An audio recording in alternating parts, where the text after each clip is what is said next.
நாம் சொந்தம் என்று நினைப்பதெல்லாம் ஒரு நாள் நம்மை விட்டு போய்விடும்.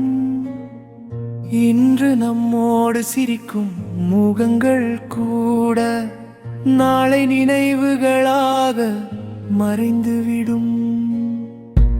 உடம்பு நிலையானதல்ல,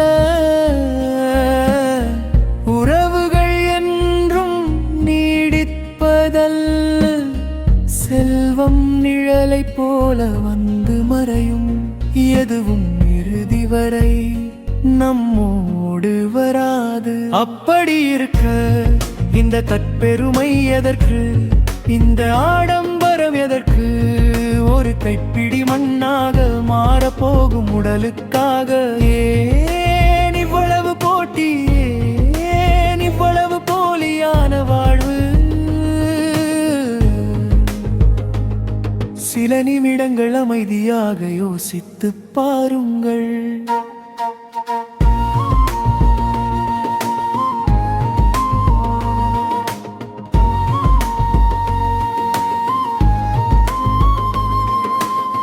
வாழ்க்கையின் உண்மை உங்களின் உள்ளத்தை தொடும்.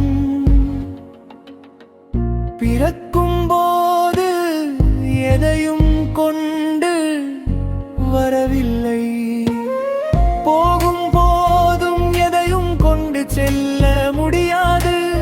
நிலைத்து நிற்பது பணம் அல்ல, நாம் செய்த நற்செயல்கள் தான்.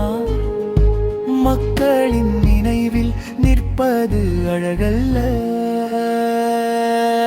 நாம் பகிர்ந்த அன்புதான்.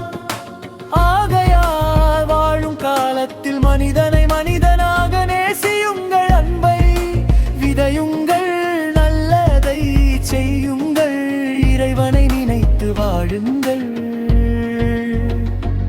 ஏனெனில் வாழ்க்கை ஒரு சிறிய பயணம் மட்டுமே, நிலையான இடமல்ல.